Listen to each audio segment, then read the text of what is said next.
السلام علیکم ورحمۃ اللہ وبرکاتہ۔ عورت کا مقام۔ لفظ عورت چار لفظ سے مل کر بنتا ہے اور ایک عورت کے چار ہی رشتے ہوتے ہیں۔ پہلا رشتہ ماں کا ہے اور دوسرا رشتہ بہن کا ہے اور تیسرا رشتہ بیوی کا ہے اور چوتھا رشتہ بیٹی کا ہے۔ عورت اسی چار رشتوں سے منسلک ہے۔ پہلا رشتہ ماں کا جس کے قدموں تلے جنت ہوتی ہے، اور دوسرا رشتہ بہن جو کہ بہت ہی پاکیزہ رشتہ ہے، اور تیسرا رشتہ بیوی کا جو بڑھاپے تک ساتھ رہتا ہے، اور چوتھا رشتہ ہے بیٹی کا جو کہ گھر کے لیے رحمت بن کر آتی ہے۔ اسلام میں عورت کو ایک اعلیٰ مقام حاصل ہے اور اس کو مستور کہا گیا ہے۔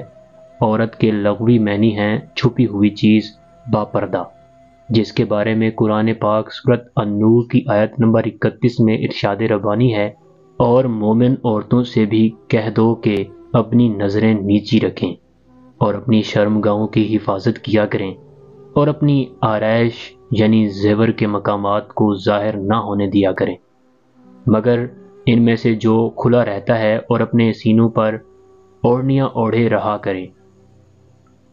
اور عورت کو اللہ تعالیٰ نے گولڈ میڈل دے کے نوازا ہے۔ عورت کو عزت اللہ تعالیٰ نے تحفے میں دی ہے، جبکہ مرد کو خود کمانی پڑتی ہے۔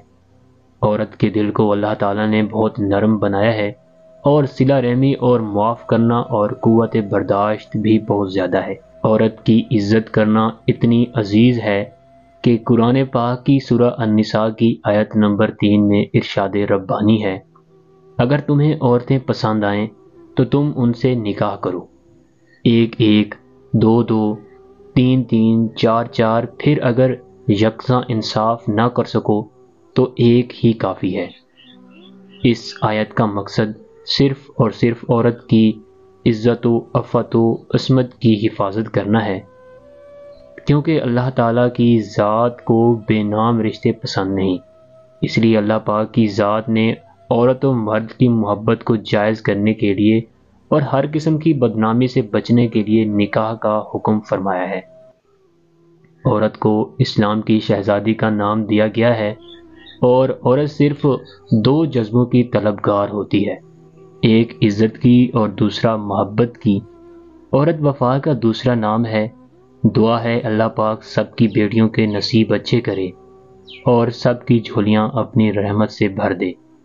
آمین ثم آمین۔ جزاک اللہ خیر۔